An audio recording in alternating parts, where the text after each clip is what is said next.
Bien, nosotros vamos a empezar con el estudio de Nehemías 9, y es interesante el capítulo porque nosotros la semana pasada vimos el 8, donde Esdras lee la ley. En el 9 es como que después de ayunar, reflexionar y estar un tiempo, ellos comprenden lo que habían hecho, se arrepienten públicamente, no solamente se arrepienten públicamente, es que asumen su responsabilidad de pecado, ¿sí?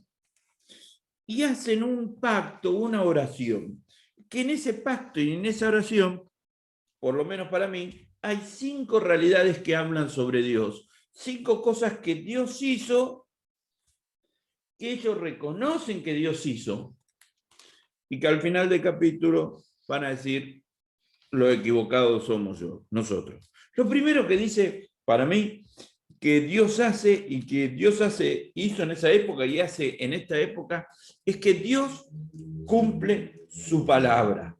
Dice en el versículo 8, descubriste en él un corazón fiel, por eso hiciste con él un pacto. Le prometiste que sus descendientes les darías la tierra de los cananeos, de los hititas, amorreos y fereceos, de los jebuseos y de los jeseos.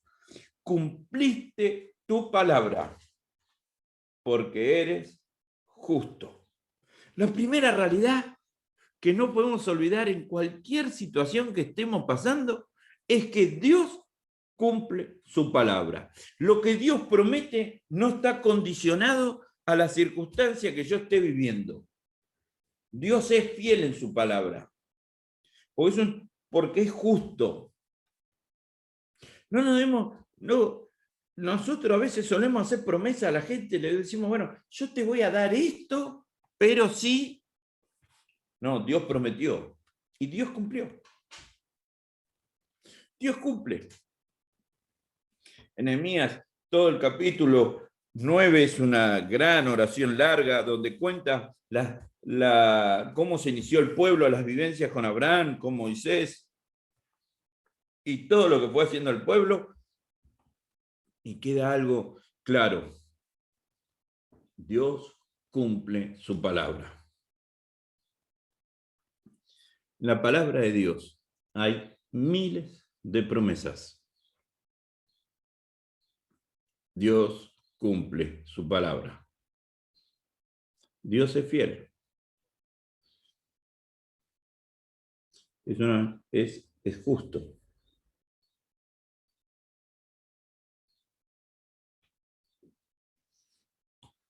No es un ser humano que puede fallar. Lo que él promete, lo cumple. Lo segundo es que Dios perdona nuestras ofensas. En el 17 dice, se negaron a escucharte, no se acordaron de las maravillas que hiciste por ellos. Fue tanta su terquedad y rebeldía que hasta se nombraron un jefe, para que los hiciera volver a la esclavitud de Egipto. Pero tú no los abandonaste, porque eres un Dios perdonador, clemente y compasivo, lento para la ira y grande para el amor. Dios perdona. Es un Dios que tiene a flor de piel el perdón. Es interesante que describe la situación del pueblo de Israel, está relatando el hecho de cuando nombraron a Aarón como jefe para que lo llevara a Egipto, que hiciera un Dios, y Moisés estaba en la montaña buscando a de Dios y estaban escribiendo las leyes. Cuando baja Moisés se encuentra con toda la situación de pecado y Moisés se enoja, pero Dios perdonó. Dios nos perdona. No es un Dios de castigo. De hecho, es perdonador, clemente y compasivo, lento para la ira y grande en amor. No, pero Dios te va a castigar. No.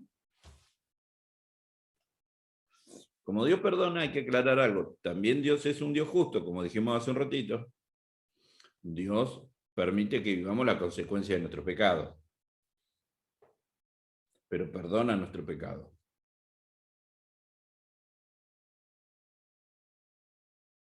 Dios parte de esa situación. Dios perdona. Perdona lo que yo hago, Perdona lo que hace el pueblo. Perdona.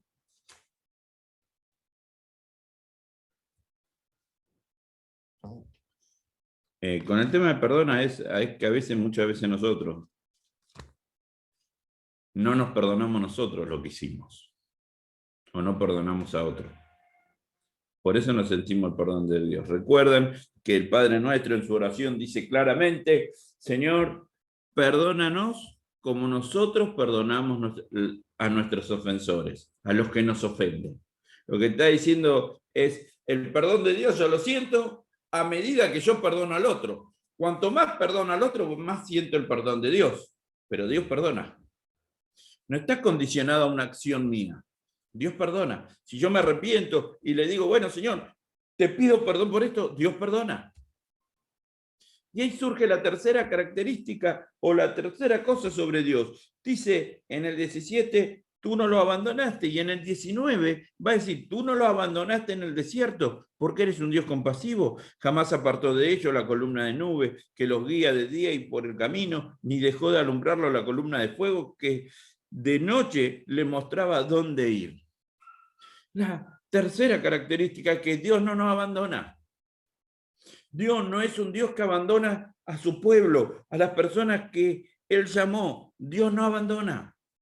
Pero me siento solo. No, vos te alejaste de Dios. Vos no sentís la presencia de Dios. Dios está presente. Siempre.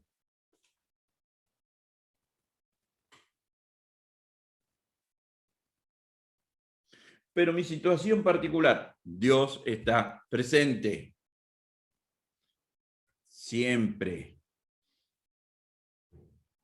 Siempre está con nosotros.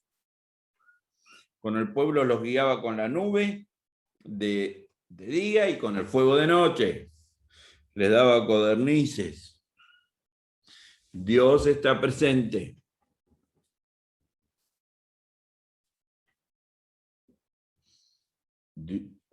Dios es un Dios que cumple su palabra, es un Dios que perdona nuestras ofensas, es un Dios que no deja a su pueblo. Estamos pasando una situación terrible, pastor. Dios no está, Dios está.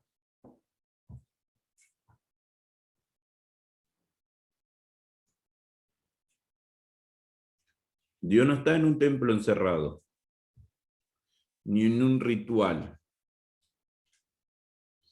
ni con un pastor únicamente, o en una canción.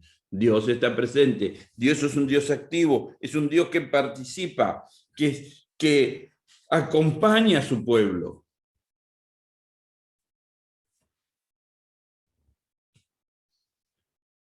El tema es si estamos mirando para el lugar correcto.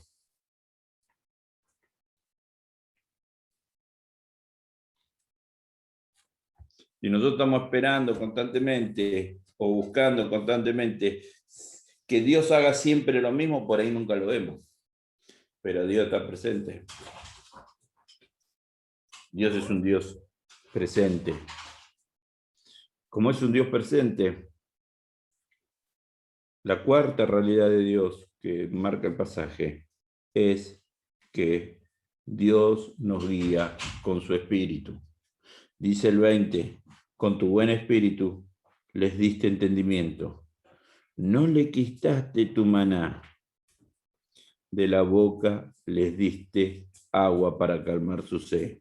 40 años los sustentaste en el desierto, nada les faltó. No se gastaron sus vestidos, ni se hincharon los pies. Dios nos da entendimiento, Dios nos guía a través de su espíritu.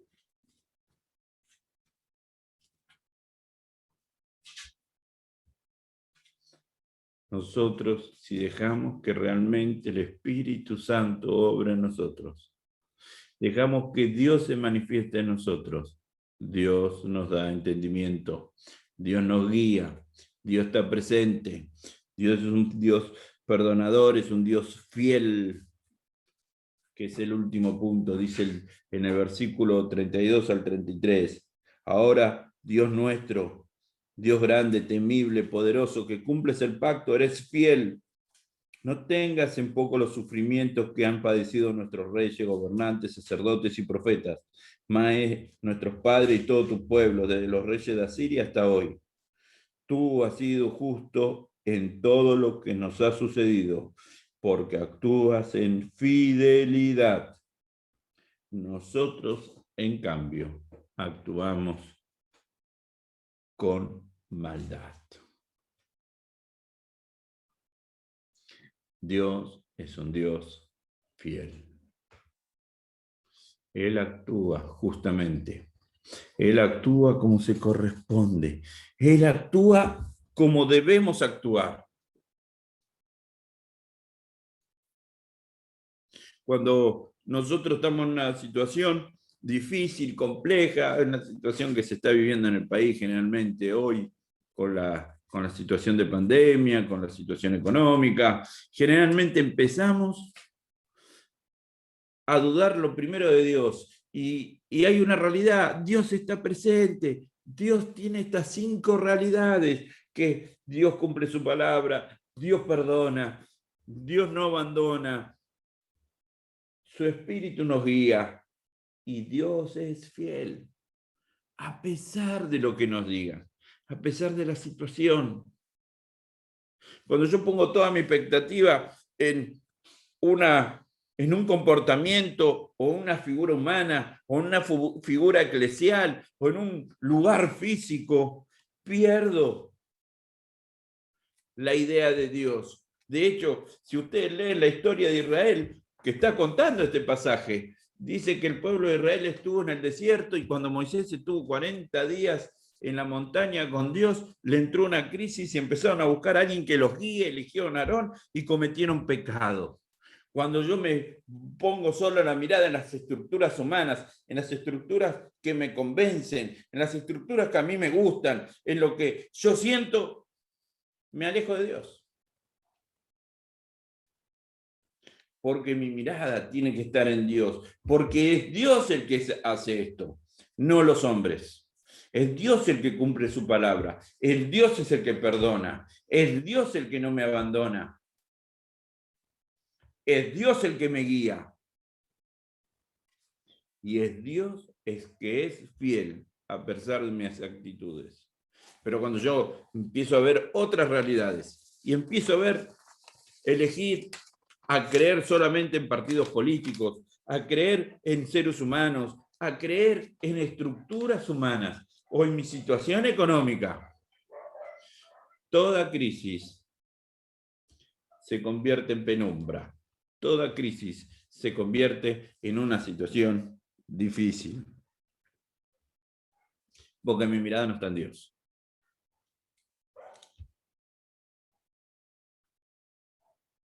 Mi mirada está en una mera estructura humana.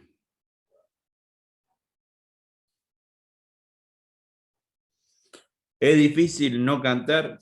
Claro que es difícil no cantar en un templo. Creo que a la mayoría nos gustaría no cantar, volver a cantar en un templo. ¿Es difícil no tener estructura o esto, lo otro? Claro que es difícil. Ahora, ¿dónde está mi mirada? Porque el que no abandona es Dios. Porque el que perdona es Dios. El que cumple su palabra es Dios. El que me guía es Dios. El que es fiel es Dios. No los hombres. Cuando nosotros miramos solamente a los hombres, estamos cometiendo pecado. Y tenemos que hacer como los israelitas, reconocer nuestro pecado, decir, está mal lo que estamos haciendo, y firmar un pacto, como firmaron ellos, que lo pusieron por escrito. Firmémoslo por escrito, para que quede claro.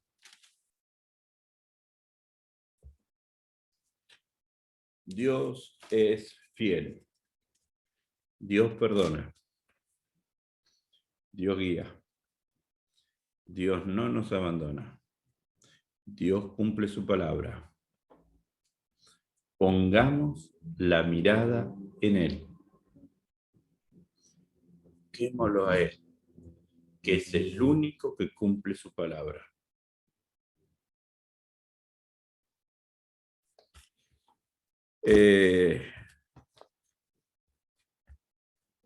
antes de terminar una oración, yo pensaba en estos días, en este tiempo, ¿no? De situación. Y pensaba muy sinceramente en lo que está pasando en el país, ¿no? Y escuchaba a unos y a otros, y escuchaba a los padres, y escuchaba a esto, y escuchaba a lo otro, y escuchaba las promesas de un lado, las promesas de otro lado, y en el corazón yo sentí esto, ¿no? ¿Cuántas veces los hombres nos dejamos engañar por hombres y nos alejamos de Dios? ¿Cuántas veces le creímos a un hombre y nos alejamos de Dios? El único que puede cumplir todas sus promesas es Dios. El único que puede limpiar nuestras ofensas es Dios. El único que nunca nos abandona es Dios. El que nos puede guiar es Dios. El que es fiel es Dios. Los hombres son meros instrumentos. No dejemos de mirar a Dios por mirar a los hombres, a las estructuras, a la economía. Miremos a Dios. Si no miramos a Dios, pidámosle perdón. Arrepintámonos, digamos, Señor, yo quiero mirarte a ti nada más.